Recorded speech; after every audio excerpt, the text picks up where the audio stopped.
पिछले दिनों उत्तराखंड दौरे पर आए कांग्रेस के अध्यक्ष को लेकर विवाद गहराता जा रहा है। हल्द्वानी में रामलीला मैदान में मल्लिकार्जुन खड़गे ने सभा को संबोधित किया था, जिसके बाद कुछ लोगों ने मैदान का शुद्धिकरण कराया, जिस पर विवाद खड़ा हो गया है। नमस्कार, आप देख रहे हैं क्वेश्चन आवर और मैं हूं आपके साथ निशी भाटिया। भारत में दलितों की आबादी करीब 20 से 22 करोड़ की है और कांग्रेस पार्टी का कहना है कि मौजूदा वक्त में दलितों के लिए देश में कोई जगह नहीं है। दरअसल पिछले दिनों हल्द्वानी में कांग्रेस अध्यक्ष ने जनसभा को संबोधित किया था, लेकिन सभा के बाद हिंदू संगठन के कुछ लोगों ने रामलीला मैदान का शुद्धिकरण कराया, जिस पर अब विवाद खड़ा हो गया है। अब इस पर उत्तराखंड से लेकर दिल्ली तक आरोपों की राजनीति हो रही है और इन सब के बीच कई सारे सवाल। तो देखिए, बड़े सवाल ये उठ रहे हैं कि हल्द्वानी रामलीला ग्राउंड के शुद्धिकरण की जरूरत आखिरकार क्यों पड़ी। सबसे बड़ा सवाल ये है, शुद्धिकरण कराने वालों पर क्या कार्रवाई होनी चाहिए, ये भी सरकार बताएगी। दूसरी तरफ एक और बड़ा सवाल जो उठाया गया, क्या ये मामला दलित सम्मान से जुड़ा गंभीर सवाल है, ये भी एक जरूरी सवाल है। दूसरी तरफ क्या शुद्धिकरण की घटना कानून के दायरे में आती है, क्या किसी के जनसभा के बाद इस तरीके से शुद्धिकरण का कार्य किया जाता है। लेकिन ये कोई पहला मामला नहीं है। क्या इस मामले में अनटचेबिलिटी एक्ट के तहत कार्रवाई होगी। दूसरी तरफ एक और मामला है कि जहां मल्लिकार्जुन खड़गे के आरोपों पर बीजेपी का जो जवाब आया है, उनका ये कहना है कि हम इस पूरे प्रकरण की निंदा करते हैं और जेपी नड्डा ने जांच का भरोसा तक दिया, कहा कि कार्रवाई होगी, लेकिन कार्रवाई कब होगी ये भी एक सवाल है। क्या हल्द्वानी का मामला अब राष्ट्रीय मुद्दा बन चुका है और क्या ये चुनाव में आगे सरकार को भारी पड़ सकता है, ये भी एक अपने आप में मामला है। क्या इस विवाद पर सरकार को स्थिति साफ करने की ज़रूरत नहीं है, और ये भी एक अपने आप में बड़ा सवाल बन चुका है। और ये कुछ बड़े सवाल हैं कि आखिरकार शुद्धिकरण विवाद राजनीति ज़्यादा इसमें देखने को मिल रही है। इसको अनटचेबिलिटी एक्ट से जोड़ा जा रहा है, इसे जातिवाद से जोड़ा जा रहा है, इसे कहा जा रहा है कि दोषियों पर सख्त कार्रवाई होनी चाहिए। आखिरकार सरकार इसके पीछे कहीं ना कहीं जिम्मेदार है, लेकिन आखिरकार जिनके द्वारा ये शुद्धिकरण का कार्य करवाया गया उनका जिक्र ना करके कहा जा रहा है कि ये सरकार की ओर से शुद्धिकरण कार्य किया गया है। सरकार इस तरीके की नीचता पर उतर आई है, इस तरीके के कार्य कर रही है, जिस वजह से छवि धूमिल हो रही है।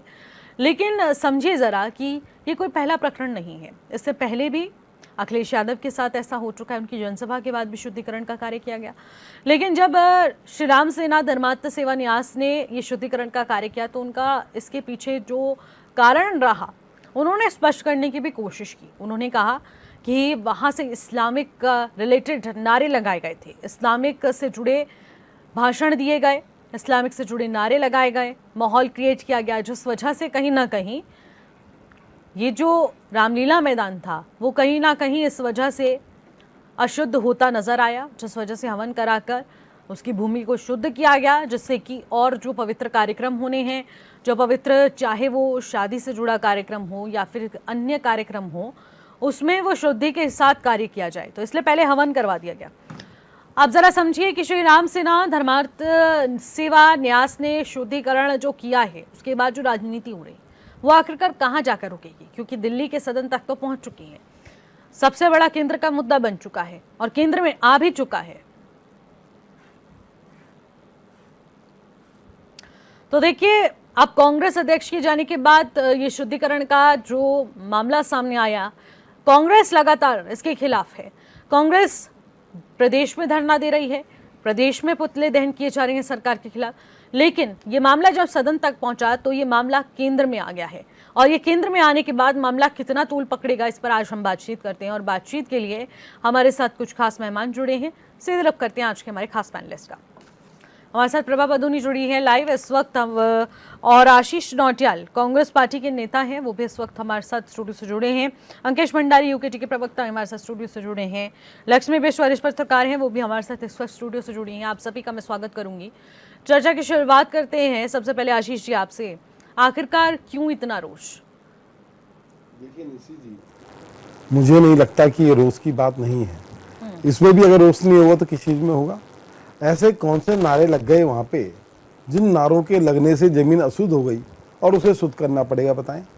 भाजपा की ये रणनीति है इस प्रकार का काम करने की। भाजपा दिखावा करती है कि हम लोग जो हैं सनातनी हैं, हम लोग जो हैं देशभक्त हैं, और इस प्रकार की बातों को चलते चलते इन्होंने कई ऐसे कृतज्ञ किए और इनकी कृतज्ञ को देखकर इनके कई अंधभक्तों ने इनकी सराहना भी करी। लेकिन अब समय वो आ गया कि अब लोग खुल के इनके खिलाफ खड़े होने लग गए। बताएं शुद्धिकरण का क्या मतलब है, आप बताएं ना। कोई मतलब आपको अगर इतनी फुर्सत है इन लोगों को तो अपने अस्पतालों के हाल देखें, शिक्षा के हाल देखें, आप रोजगार को देखें, आप वो नहीं देख रहे हैं। आप बेमतलब के काम, और कौन है आप कह रहे थे, अब जब वो कोई दूसरा बात फंस गई तो कह दिया वो कोई दूसरा संगठन था। अरे संगठन नहीं है ये, आप जो पेड़ हैं, ये आपके तने तुने बाकी की चीजें ये हैं, तो ये आपके ही पाले हुए लोग हैं। अपने आप कार्यकर्ताओं को जो है किसी न किसी प्रकार के इस प्रकार के विभाग पकड़ा देते हैं और इस प्रकार के काम करवाते हैं। ये भारतीय जनता पार्टी की नीचता का संकेत है, किस तरह भारतीय जनता पार्टी की सोच है। आप देखिए ना, आप सारे देश के मुद्दे गौन हो जाते हैं इन चीजों के सामने। आप सिर्फ इन्हीं कामों के लिए बनाए गए हैं। कभी आप हमारे लिए ग्राउंड चेंज कर देते हैं, हम आए तो ग्राउंड चेंज कर दो, हमने अगर कर ही दिया, भीड़ हो गई, अब उसकी शुद्धि कर दो, नहीं तो बसों से हमारे जो कार्यकर्ता आना चाह रहे हैं उनको रोक दो। तो हर जगह भारतीय जनता पार्टी इस तरीके का काम करना चाहती है और करती भी है। लेकिन अब जनता जागरूक हो चुकी है, जनता को पता लग गया ये सनातनी नहीं है, ये सनातन के ठेकेदार थे और इनकी ठेकेदारी का जनता को पता लग गया। आज जनता इनके विरोध में, अब देखिए धीरे धीरे आप देखना किस प्रकार से भारतीय जनता पार्टी की छवि जो है ना अब इतनी गिर गई है। आप संसद में नहीं है आ पा रहे हैं, आप जवाब नहीं दे पा रहे हैं, सिर्फ मन की बात करने बैठा दो, जिसमें सामने से कोई सवाल ना पूछे, तुम अपने मन की बात करो और दूसरे की बात ना सुनो, सिर्फ मन की बात के लिए बैठे हैं क्या सरकार चलाने के लिए। तो लोकसभा के अंदर डर के भाग रहे हैं। आपको क्यों भाग रहे हैं? क्योंकि आपने ऐसे कृतज्ञ किए हैं। आज राहुल गांधी जी मुद्दा उठा रहे हैं कि भैया किसने बच्चों पे लाठियां चलाई, कील वाले डंडे कौन लेके आया, किसने वहां पे गोले चलाने का काम किया। तो जनता जरूर सवाल पूछेगी और जनता की सवाल जो पूछने का जो अधिकार है वो राहुल गांधी जी के पास है, विपक्ष के नेता हैं, निश्चित पूछेंगे। आज आप देखें पूरे राज्य में और देश में चला रहे हैं घर घर तिरंगा, घर घर तिरंगा। अरे अपने कार्यालय में तो अब तिरंगा नहीं फहराते थे, बड़ी मुश्किल से किसी ने फहराया तो उस पर भी केस कर दिया। अब आप तिरंगा की बात कर रहे हैं, हम तिरंगा फहरा के दिखा रहे हैं। अरे तिरंगा फहराना भी आपको कांग्रेस ने सिखाया है, कांग्रेस ने ही इस तिरंगे का सम्मान करना सिखाया है। तभी तो आज जब आपको लगता है कि भैया तिरंगा कांग्रेस सम्मान करती है और अब हमारे इस प्रकार के जो ठग जो काम कर रहे हैं उससे जनता नहीं बहक रही है, तो अब झंडे को लेके हम जाएंगे घर घर तिरंगा। घर घर तिरंगा था, है और रहेगा, क्योंकि हमारे तिरंगे का बहुत बड़ा सम्मान है। लेकिन पूरी भाजपा जो है उस सम्मान को कम करने का काम कर रही है और जिस प्रकार से ये कृतज्ञ इन्होंने किया है, निश्चित इसकी सजा इनको मिलनी चाहिए। लेकिन देखिए इस मामले को कहीं ना कहीं जातिवाद से भी जोड़ा जा रहा है। कहा जा रहा है दलित समाज का अपमान करने की कोशिश की है। खड़गे आए हैं लेकिन इनको दलित से जोड़ा जा रहा है। कांग्रेस पार्टी के राष्ट्रीय अध्यक्ष हैं, इससे भी तो जोड़ा जा सकता है, एक व्यक्ति के तौर पर भी जोड़ा जा सकता है। लेकिन जातिवाद आखिरकार आ कहां से जाता है, एक अपने आप में सवाल बन चुका है। अंकेश जी बताएंगे इसका जवाब। अंकेश जी क्या कहना चाहेंगे? हमारे संविधान में इसके लिए अनुच्छेद 17 में बताया गया है कि अनटचेबल जो एक्ट की बात हम करते हैं संविधान में पूर्ण रूप से जिस प्रकार से आज जो घटना पिछले 24 घंटे में घटित हुई, इस प्रकार की घटना मुझे तो पहले लगता है कि बड़ा दुर्भाग्यपूर्ण है, खेदजनक है। और एक ऐसे व्यक्ति के खिलाफ, वो भी जो किसी पार्टी का जो है राष्ट्रीय अध्यक्ष है, उनके आने के बाद, उनके मंच पर भाषण देने के बाद यदि इस प्रकार की घटना हो रही है तो कहीं ना कहीं ये भी दिखाते हैं कि भारतीय जनता पार्टी किस प्रकार से अपने विरोधियों के खिलाफ एक प्रपंच रच करके या उनको नीचा दिखाने का काम कर रही है। और साथ ही साथ जो आपने अभी बात की कि उसकी बात कैसे, जाति की बात कैसे आई, स्वाभाविक सी बात है, आपने शुद्धिकरण करना और यज्ञ करना क्या दिखाता है।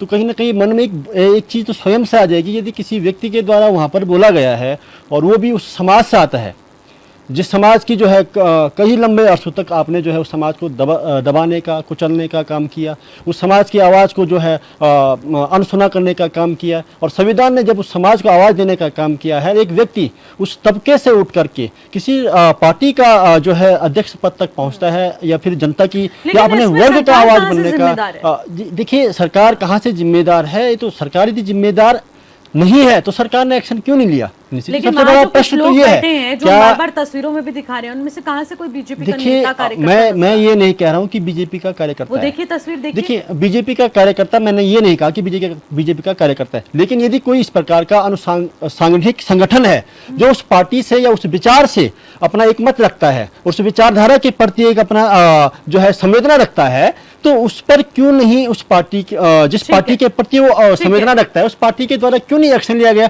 ठीक क्यों है। नहीं सरकार के प्रतिनिधियों के द्वारा या ठीक है। सरकार के जो बैठे हुए लोग हैं, चाहे वो कैबिनेट स्तर के हों, चाहे स्वयं मुख्यमंत्री जी हों या उस पार्टी के अध्यक्ष हों, यहाँ पर उनके द्वारा क्यों नहीं उस पर एक वक्तव्य जारी किया गया, जबकि उनके राष्ट्रीय स्तर के नेताओं के द्वारा आज राज्यसभा में जेपी नड्डा जी के द्वारा एक वक्तव्य जारी किया गया, साथ ही साथ खेद भी जताया गया, लेकिन क्यों नहीं स्टेट में इस प्रकार की बात आई, क्यों इस बात को तूल दिया गया? क्या भारतीय जनता पार्टी की जो विचार है या उसकी जो आप कहें कि चरित्र है, चाल है, जो उनका आप कहें दोहरा मापदंड जिस प्रकार से वो दिखाते हैं, एक तरह वो अपने को जो है सर्व समाज की बात करते हैं, दूसरी तरह वो अपने को जो है दलित विरोधी जो मानसिकता उनकी है उससे आज तक बाहर नहीं उभर पा रहे हैं। तो ये दिखाता है कहीं ना कहीं समाज को, एक वर्ग को आप जो है कहीं ना कहीं उसको दबाने का काम कर रहे हैं, इसमें ये दिखता है निशी जी, मुझे लगता है। प्रभा जी जवाब चाहेंगे आपसे, और आपसे जानना चाहूंगी कि आखिरकार सरकार पर कहीं ना कहीं आरोप लग रहा है कि आखिरकार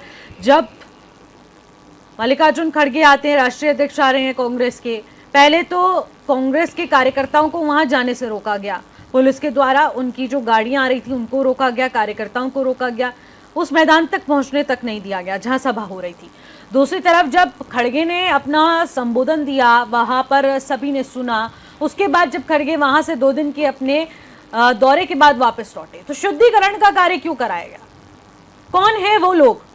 क्या सरकार ने इस ओर ध्यान दिया कि आखिरकार कौन लोग वहां पहुंचे थे जिन्होंने शुद्धिकरण करवाने जैसा सोचा भी और उसके बाद करवाया भी? कौन है वो लोग? निशी जी, सबसे पहले तो मैं आपको बोल दूं कि ये बिल्कुल बेबुनियाद आरोप है। और देखिए, जो आरोप होते हैं वो तथ्यों पर आधारित नहीं होते हैं, कोई कुछ भी बोल सकता है। और वहां पर जो भी संस्था या मैं कहूँ जो भी संगठन होते हैं, रामलीला मैदान है वो, उससे पहले वहां पे कांग्रेस की रैली भी हो सकती है, भाजपा की भी हो सकती है, यूकेडी किसी की भी हो सकती है, और जो सामाजिक संगठन होते हैं वो भी अपने कार्यक्रम वहां पर करते रहते हैं। लेकिन जिस प्रकार से ये लोग बोल रहे हैं कि ये जो वहां पे कार्यक्रम हुआ करवाया किसी संगठन ने है और ये डायरेक्ट भाजपा पर आरोप लगा रहे हैं, तो मैं कहूँगी बहुत ही निंदनीय है और इनको भी सोच समझकर बोलना चाहिए। और खड़गे जी ने भी आज क्लियर कहा है, उन्होंने तो अपने बल्कि जो जिस प्रकार से आज मैं यहाँ प्रवक्ताओं को सुन रही हूँ या जिस प्रकार से उत्तराखंड में जो ये बोल रहे हैं, इस प्रकार खड़गे जी ने नहीं कहा है। उन्होंने जेपी नड्डा जी को भी राज्यसभा में ये कहा है कि नहीं, मैं आपको डायरेक्ट बिल्कुल भी नहीं बोल रहा हूँ। मतलब वो कहीं ना कहीं खुद स्वयं इस बात को मान रहे हैं कि ये भाजपा ने नहीं किया है, ठीक है, या उनके कार्यकर्ता इसमें इन्वॉल्व नहीं है, ये उन्होंने खुद कहा है। बस उन्होंने सिर्फ ये कहा है कि अगर कोई संगठन है या कुछ भी है तो हमारे जो राज्यसभा में सदन के नेता हैं श्री नड्डा जी, उन्होंने क्लियर कहा है कि बिल्कुल हम बिल्कुल अगर कोई इस प्रकार की घटना है हम उसकी निंदा भी करते हैं और जांच भी इसकी करवाई जाएगी। तो ये जो तस्वीरें आ रही हैं प्रभा जी, तो फिर आखिरकार केंद्र तक ये जब प्रकरण पहुंच रहा है तब जेपी नड्डा केंद्रीय मंत्री इसका जवाब देते हैं, लेकिन प्रदेश में जब इस तरीके की स्थिति हुई तब आखिरकार मुख्यमंत्री, बाकी कैबिनेट मिनिस्टर इस पर खुलकर क्यों नहीं बात करते हुए नजर आए? उनको नहीं दिखा कि हल्द्वानी में सभा हुई और उसके बाद यहाँ पर इस तरीके से शुद्धिकरण का कार्य करवाया जा रहा है?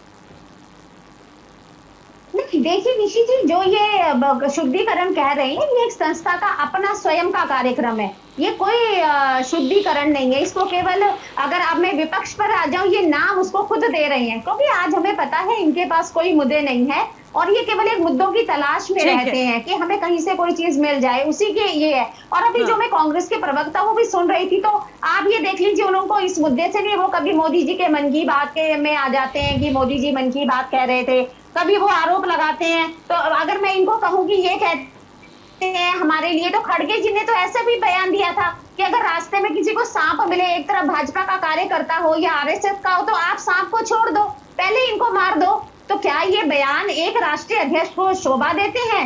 और हो सकता है कोई ऐसे संगठन जिनकी आस्था होती है, उनके मन को ये मैं कहूँगी भावनाओं को ठेस पहुंचाने का काम करती है और माँ गंगा का भी अपमान करते हैं। तो देखिए जो सनातनी लोग हैं, हमारा देश सनातनी है, तो इस एक राष्ट्रीय अध्यक्ष को भी जिम्मेदारी से बयान देने चाहिए। और समय समय पर हमने इस प्रकार के दिए हैं। मोदी जी के लिए इतनी अपमानजनक उन्होंने भाषा का प्रयोग किया है कि मुझे लगता है कि मोदी जी ने कभी नहीं कहा है। तो मुझे नहीं लगता है कि एक सम्मानित राष्ट्रीय पार्टी के अध्यक्ष को जो विपक्ष में हो ऐसी भाषा बोलनी चाहिए। हम तो ये निंदा करते हैं, लेकिन ये ऐसा कोई प्रकरण नहीं है।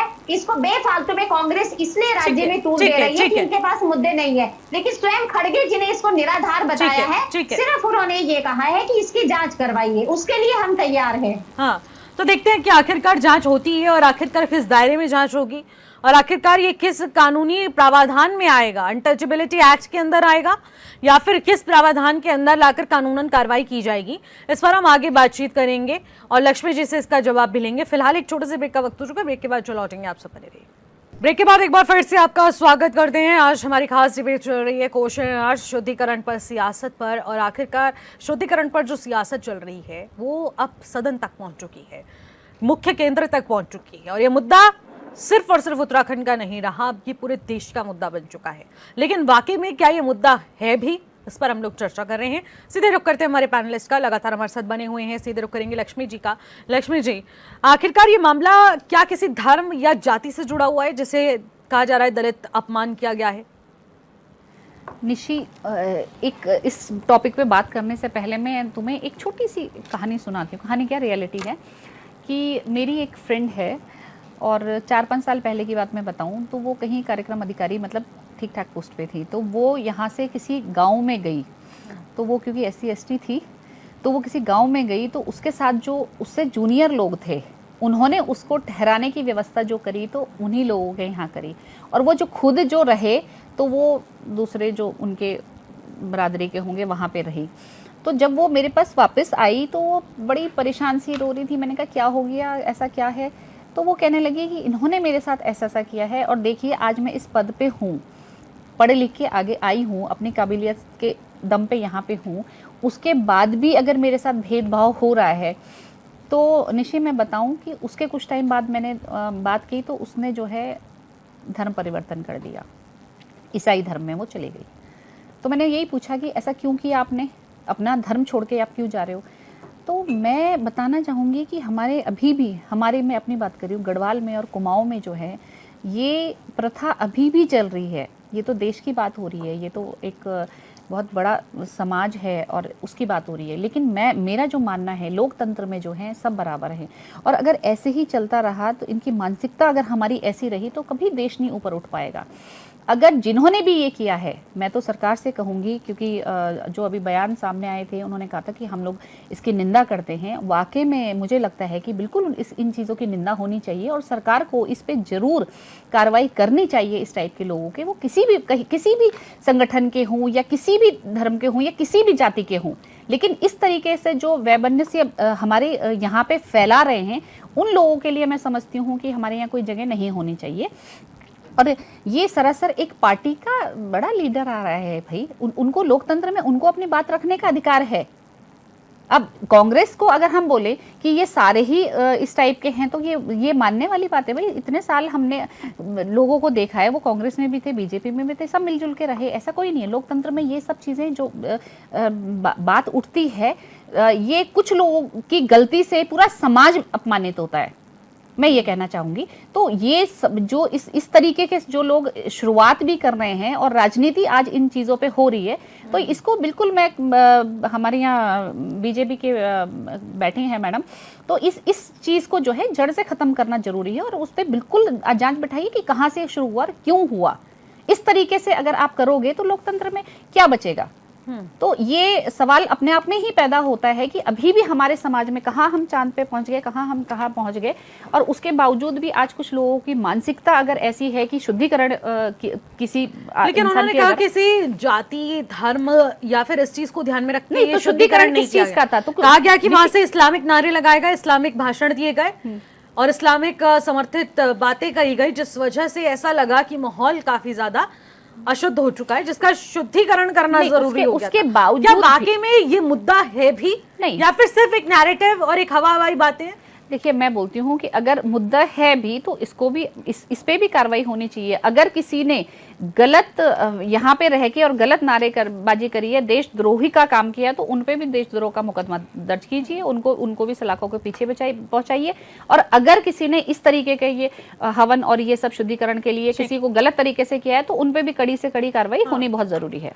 ठीक है, अब इसके बाद आशीष जी आप बताएंगे कि इस जांच के दायरे में आप लोग जांच चाहते हैं, और जेपी नड्डा जब सामने से आकर इस बात का जिक्र करते हैं कि मैं इसकी घोर निंदा करता हूं, भारतीय जनता पार्टी का कोई भी मेंबर या कार्यकर्ता इस तरीके की नीच हरकत नहीं कर सकता, इस तरीके की गतिविधियों में शामिल ही नहीं हो सकता, ये कोई और अन्य लोग हैं जिन पर जांच होनी चाहिए, क्योंकि मैं इसका खंडन करता हूं और ये चीज बिल्कुल भी बर्दाश्त नहीं होती। तो अब इसके बाद आप क्या कहेंगे जब वो भी इस चीज का समर्थन नहीं कर रहे हैं? देखिए निशी जी, जब फंसते हैं तो ऐसे ही बोला जाता है। अभी आपके इस माध्यम से ही मैं सुन रहा हूँ कि आप कह रहे हैं हम इस्लामिक नारे लगाए। अगर इस्लामिक नारे लगाए तो हमारा शासन प्रशासन है कहाँ? इस्लामिक नारों को क्या शुद्धिकरण से आप साफ करोगे? अगर इस्लामिक नारे लगाए जा रहे हैं, देशद्रोही कोई नारे लगाए जा रहे हैं, तो उन पर कार्रवाई करो ना, कौन लगा रहा है? और ये होते कौन है? भाजपा की कठपुतली जो जाकर वहाँ पे कर रहे हैं। अभी मैं देख रहा था कोई शायद गिरीश चंद्र प्रसाद है इसमें, जो अभी धीरे धीरे सबके नाम भी सामने आएंगे। भाजपा के बहुत छोटे छुटपैया नेता हैं, गली छाप जो नेता होते हैं उस प्रकार के हैं, जो भाजपा के इशारे पे, भाजपा के नेताओं के इशारे पे इस प्रकार की हरकत करते हैं। देखिए जेपी नड्डा को बहुत बुरा लगा कि ऐसा क्यों हुआ, पर धामी जी को कतई बुरा नहीं लगा। हमारे राज्य में इस प्रकार की घटना हो जाती है और वहां पर बैठ के शुद्धिकरण हो रहा, पर धामी जी की अलायु धामी जी को नहीं बता पा रही कि यहाँ ऐसा हो रहा। धामी जी को मजा आ रहा, धामी जी सोच रहे बहुत बढ़िया हो रहा। जब ऊपर बात चले गई संसद में तो तब जाके जब वहां से अब बात जब उठेगी, और देश में अगर आप समझ सकते हैं, अगर देश में अगर जो एक तबका है वो अगर सरकार के विरोध में खड़ा हो गया तो सरकार को जीना मुश्किल हो जाएगा पूरे देश के अंदर। आप इस प्रकार की घटनाएं, आप पता नहीं ये कौन है छिछोरे, आप देखें जो नारे लगा रहे हैं, दिख रहे हैं? कोई आपको रेपुटेड लग रहे हैं? कोई नेता है? ये कोई नेता नहीं है, ये भाजपा के अपने आरएसएस के ये गली छाप लोग हैं जिनको लेकर ये इस प्रकार की शुद्धिकरण कर रहे हैं। ये शुद्धिकरण क्या होता है आप बताएं ना? सच्चाई ये है, अगर वाकई ही हमारे देश के अंदर, हमारे राज्य के अंदर कोई देशद्रोही नारे लगाता है तो तुरंत पुलिस को एक्शन लेना चाहिए। पुलिस का काम है क्या?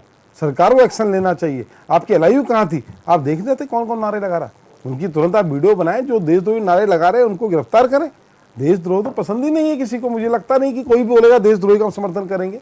भैया कांग्रेस तो वो है जिसने देश को बनाया है, कांग्रेस वो है जिसने आज़ादी की लड़ाई लड़ी है, कांग्रेस वो है जिसने तिरंगा का सम्मान करना सिखाया है। ये भाजपा ही जिनके आरएसएस के कार्यालय में कभी तिरंगा नहीं फहराया है वो हमें बताते हैं तिरंगा कैसे फहराते हैं। तो कुल मिलाकर देखें, भारतीय जनता पार्टी का जो कृतज्ञ भारतीय जनता पार्टी ने किया है, ये अपने कृतज्ञ में अपना आप ही फंसे जा रही है। और अब जब मुद्दा देश का बन गया तो बात तो जब चिंगारी यहाँ से उठी तो आगे जाएगी। अब हो सकता है 2-4 पे धामी जी, अभी तक तो मैंने पढ़ा नहीं ना, देखा कोई एक्शन लिया गया है इन लोगों के ऊपर। और आगे से मैं तो ये कहूँगा, अगर देश के अंदर सरकार नफरत रोकना चाहती है तो तुरंत नियम बना दें। कोई भी व्यक्ति अगर इस प्रकार की पोस्ट करता है या व्हाट्सएप में इस प्रकार के मैसेज भेजता है कि इस मैसेज को 1000 लोग तक भेजो, 100 लोग तक भेजो, अगर तुम देशभक्त हो तो 10 लोग तक भेजो, उनके एक के खिलाफ भी अगर कार्रवाई हो जाए तो नफरत यहीं ख़त्म हो जाएगी, नफरत आगे नहीं बढ़ेगी। पर नफरत बढ़ाने का काम ये भाजपा ही करते हैं। इनकी सोशल मीडिया सेल से एक मैसेज चलता है और वो मैसेज कुछ अंधभक्त टाइप के लोग हैं, वो सोचते हैं उनको बड़ी पुण्य की प्राप्ति हो जाएगी कि इस मैसेज को 100 लोग तक भेज देंगे, इसको 50 तक भेज देंगे, कोई पुण्य मिल जाएगा। कोई पुण्य नहीं मिलने वाला। ये देश के गद्दार हैं जो इस प्रकार के मैसेजों को आगे फॉरवर्ड करके और जो अशांति फैलाने का काम कर रहे हैं। इनसे मैं बिल्कुल भी उम्मीद नहीं की जा सकती। लेकिन हाँ, अगर सरकार चाहे 1-2 की पिटाई हो जाए, 1-2 पकड़े जाए, तो यकीन मानिए इस सोशल मीडिया में इस तरह की अफवाहें जो है ना फालतू की, ये सब बंद हो जाए।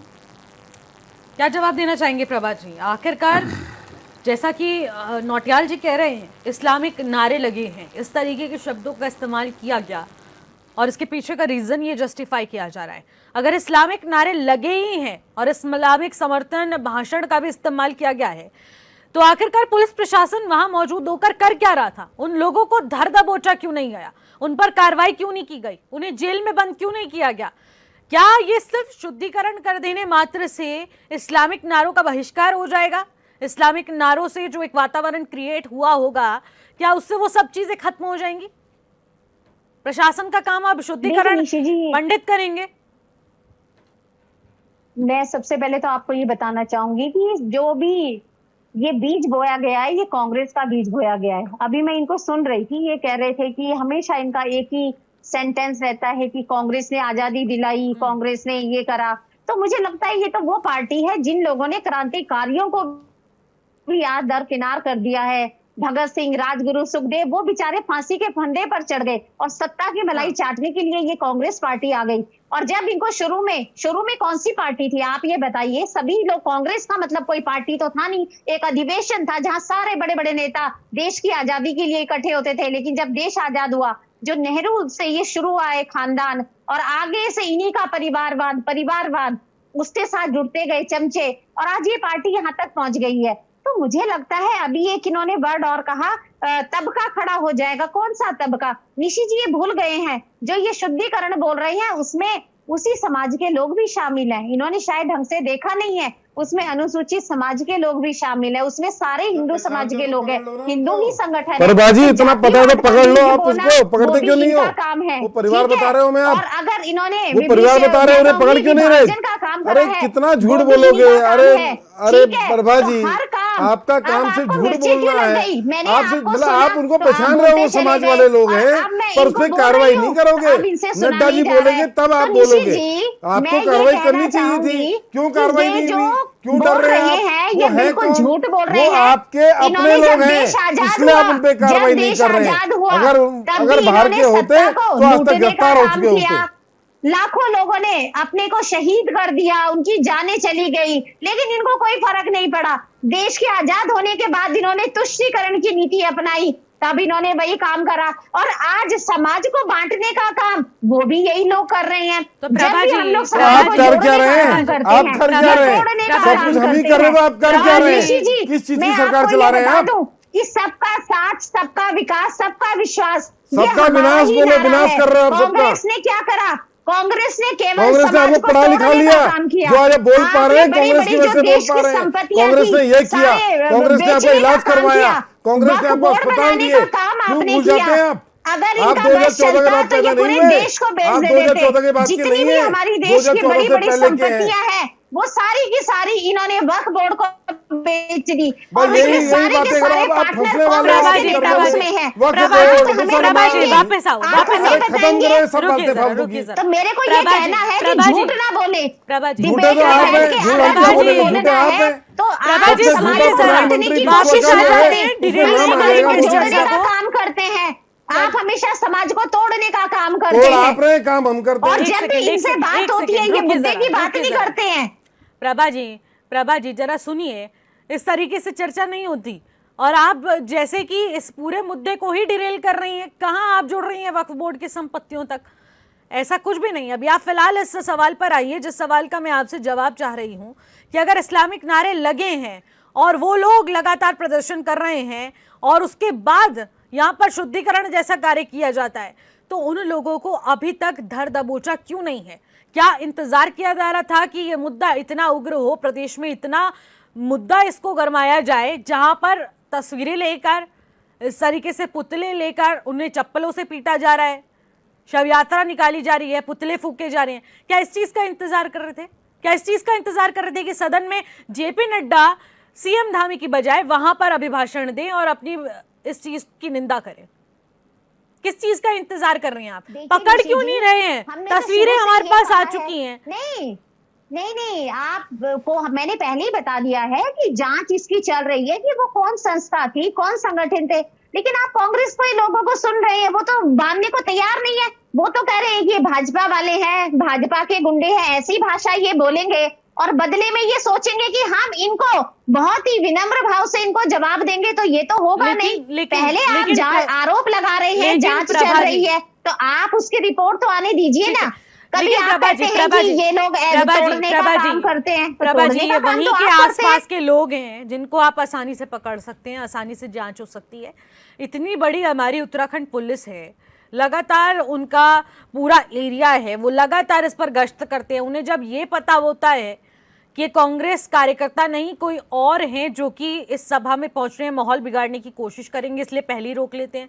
तो आपको ये भी तो पता होना चाहिए कि वहां पर जो प्रदर्शन करके जाकर फिर वहां पर जो शुद्धिकरण किया जा रहा है तो उन लोगों को भी पकड़ लेते हैं। इतना तो इंटेलिजेंस काम करता ही है ना। ये भी इन्होंने एक फेक न्यूज चलाई कि रोकने का काम किया। हम न्यूज़ क्यों है ये? रोकने का काम करेंगे? फेक न्यूज़ है ये एक भी। सुरक्षा कार आपको पता नहीं, आप ये देखिए उन दिनों हमारे यहाँ कांवड़ बिल्कुल हम अपने पीक पर चल रहा था, 4 धाम यात्रा चल रही है। अगर कोई हादसा उस वक्त हो जाता तो फिर कौन जिम्मेदार होता? पुलिस, कानून अपना काम कर ठीक रहा है। था, वो सबकी सुरक्षा का ध्यान ठीक रखना है, हमारी कानून ने जिम्मेदारी सही है। तरीके से उसी अपना के काम तहत किया या इन्होंने नहीं किया? एसएसपी को जिस प्रकार इनके क्योंकि- कार्यकर्ताओं ने इनके क्योंकि- प्रदेश अध्यक्ष ने क्योंकि- गालियां दी, अभद्र व्यवहार उनके हाँ। साथ किया, तो उसका जवाब देगी कांग्रेस? एक कानून को अपने हाथ में लेने का ये काम कर रहे हैं। ये काम तो ये तब कर रहे हैं जब ये विपक्ष में और बार उनको चेतावनी दे रहे हैं कि जब हमारी सत्ता आएगी तो हम आपको सबक सिखाएंगे। एक सरकारी ऑफिसर को धमकी दे रहे हैं कांग्रेस के प्रदेश अध्यक्ष। क्या जनता नहीं देख रही है ये सारी चीजें? तो लेकिन प्रभा जी, एक सवाल आपसे पूछना चाहूंगी कि अगर यहाँ पर भारतीय जनता पार्टी की संलिप्तता नहीं है, ये कोई एक निजी संस्था है जिसकी ओर से शुद्धिकरण का कार्य किया गया है और कांग्रेस इसका विरोध भी कर रही है, तो यहाँ बीजेपी जस्टिफिकेशन क्यों दे रही है? यहाँ पर बीजेपी का जस्टिफिकेशन किस काम का? सीधे एक्शन लिया जाए, धरधा बोचा चाहिए। आप इसका खंडन करें जैसे कि जेपी नड्डा साफ कह रहे हैं, हम तो एक्शन लेंगे, हम इस पर कार्रवाई करेंगे। खंडन कीजिए सीधा, और उनको बिल्कुल भी संरक्षण देने की जरूरत नहीं है। ऐसी मानसिकता और ऐसे लोगों को तो बिल्कुल नहीं बख्शा जाना चाहिए जो कि ये समझे कि कोई दलित व्यक्ति आ रहा है या फिर वहां पर इस्लामिक जैसे नारे लगे हैं और उसके बाद अगर हवन कर लिया जाए तो वातावरण शुद्ध हो जाएगा, भूमि शुद्ध हो जाएगी। इस तरीके की अगर चीजों पर विश्वास हो रहा है और इस तरीके की हरकत से एक वातावरण धूमिल करने की कोशिश की जा रही है, सरकार की छवि खराब हो रही है, तो तुरंत एक्शन लीजिए, पुलिस गिरफ्तार करे उन लोगों को। कौन है वो लोग, कहाँ से आए हैं? निशी जी, बिल्कुल एक्शन लिया जा होना रहा है चाहिए, और जल्द से जांच जल्द जारी है। रिपोर्ट आनी चाहिए। लेकिन अंकेश जी अगर क्या कोई कहना चाहिए? आरोप लगाएगा तो उसकी जांच भी चलेगी और उनके ऊपर जैसे ही जांच पूरी होगी उनको संज्ञान में लेकर आरोपी जो ठीक तय है। होंगे उनको सजा भी दी जाएगी। ठीक है, लेकिन ये ठीक है। जिस प्रकार ठीक है, अभिषेक जी, अंकेश जी, निशी जी, जैसे कि सोचना मैं चाहिए। भारतीय जनता पार्टी की प्रवक्ता की पूरी बात सुनी और उनकी बात से मुझे लगता है कि उन्हें कहीं भी अफसोस नहीं है कि जिस प्रकार से आज समाज में वैमनस्यता फैलाने का काम उनके लोगों के द्वारा कहें या उनके अनुसार जो संगठन है जो उनकी विचारधारा से संवेदना रखते हैं उनके द्वारा यदि इस प्रकार का कृत्य किया जा रहा है तो उन्होंने पूरे हमारी जो अभी तक लगभग आधा घंटे की डिबेट हो चुकी है उस पूरे डिबेट में उनके द्वारा किसी भी प्रकार से कोई खेद व्यक्त नहीं किया गया, न कोई ऐसा वक्तव्य उनके द्वारा स्पष्ट रूप से कहा गया कि हमें लगे कि भारतीय जनता पार्टी संगठन की जो विचारधारा वो स्पष्टता से दिखे। उन्होंने ऐसा कोई नैतिक वक्तव्य नहीं दिया अभी तक। सिर्फ और सिर्फ जो है किस प्रकार से इस प्रदेश की जनता को भ्रमित किया जाए उस प्रकार का उन्होंने वक्तव्य दिया है जो उनकी अपनी विचारधारा के अनुरूप है, जहां तक मुझे लगता है। और मुझे ये भी लगता है कि ये जो कार्यक्रम किया गया था ये भारतीय जनता पार्टी के ही द्वारा जो है एक तरीके से किया गया ताकि इस प्रदेश में जो प्रदेश के असल मुद्दे हैं उनको किस प्रकार से भ्रमित किया जाए, जनता का ध्यान भटकाया जाए और जो अपनी जमीन है एक धार्मिक उन्माद फैलाने का काम और जातिवाद फैलाने का काम, समाज को तोड़ने का काम इस तरीके से किया जाए। बड़ी चालाकी के साथ भारतीय जनता पार्टी ने वो काम जरूर करने का काम किया लेकिन उस काम में विफल हो गए हैं। आज उन्हें वो जो फांस जो फंदा उन्होंने दूसरे के गले में डालने का काम किया है वो फंदा आज उनके गले में स्वयं पड़ गया। जिस तरीके से, क्योंकि उन्हें पता है इन पिछले 9 वर्षों में उन्होंने इस प्रदेश में कोई भी ऐसा काम नहीं किया है कि जो वो बता पाए कि मुख्यमंत्री धामी जी ने अपने चेहरे को चमकाने के अलावा कोई ऐसा काम किया हो इस प्रदेश में जिसको जनता के सामने रखकर चुनाव लड़ सके।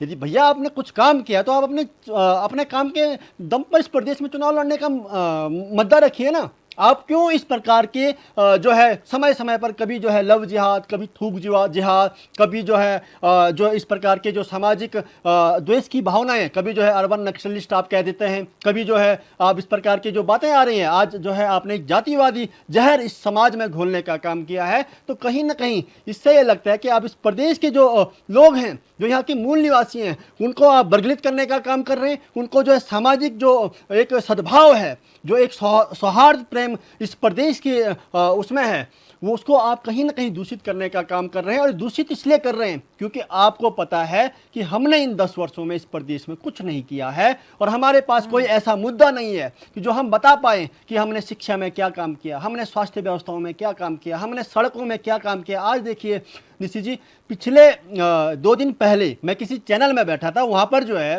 चंपावत के सुदूरवर्ती इलाके का मामला आया। वहाँ पे जो सड़क नहीं है, लोग जो है 14-15 किलोमीटर पैदल जा रहे हैं, अपने जो है डंडी कंडी के सारे उनको चलना पड़ रहा है। यही काम वो स्थिति आज हमारे गृह क्षेत्र की भी है। लगातार 7 वर्षों से जो है सड़क की जो फाइल है उसको भटकाया जा रहा है, लटकाया जा रहा है। और जो फॉरेस्ट के जो नियम हैं उनमें कहीं ना कहीं जो है इस प्रकार से आड़े आते हैं कि वहाँ जो है विकास के मुद्दे सॉल्व नहीं हो पाते हैं, जनता की समस्याओं का निराकरण नहीं कर पाते हैं। और जब बात आती है उन निराकरण करने की तो तब इस प्रकार के मुद्दों को इनके द्वारा उछाला जाता है इस प्रदेश में। और भारतीय जनता पार्टी की खास तौर से मैं बात करूं तो ये पार्टी विकास से इन्हें कोई मतलब नहीं, जन समस्याओं के निराकरण से इनको कोई मतलब नहीं। इनको सिर्फ मतलब है कि चुनाव कैसे जीतना है। इस चुनाव को जीतने के लिए साम दाम दंड भेद जो भी करना पड़े वो ये करेंगे और करा भी है इन्होंने। आज आप देखिए ना, पहले धर्म के नाम पर इस प्रदेश को लड़ाने का काम किया, वो नहीं चला, तो अब जातियों पर आ गए हैं और जातियों पर इस प्रदेश को बांटने का काम कर रहे हैं। मैं कहना चाहता हूं आपके चैनल के माध्यम से, इस प्रदेश में इस प्रकार की वो नहीं चलेगी जिस तरीके से आप इस नैरेटिव बताने का काम कर रहे हैं। आपको ये पता है कि आपकी स्थिति इस समय डालमडोल है। आज आपके आंतरिक सर्वे में जो आपके 32 निकम्मे विधायक, आपकी पूरी सरकार गिरने वाली है और 32 निकम्मे विधायकों ने आज तक काम नहीं किया इस प्रदेश में।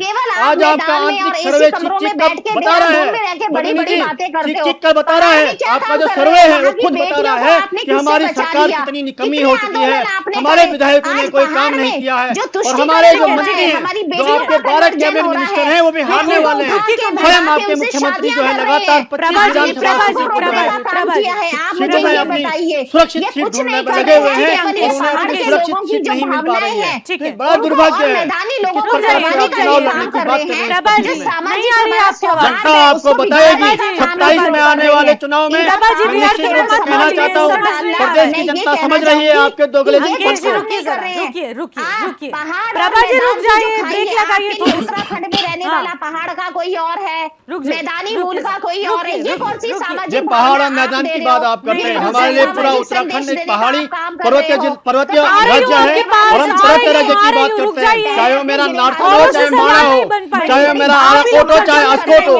पूरा आंचल हमारा जो है पर्वतीय भूखंड है, इसलिए मैं पूरे हिमालय की बात करता हूँ, पूरे उत्तराखंड की बात करता हूँ। पहाड़ मैदान की बात सिर्फ आपकी विचारधारा करती है, हमारी नहीं। हमने इस राज्य की निर्माण की अवधारणा सिर्फ उस अवधारणा के हिसाब से रखी थी।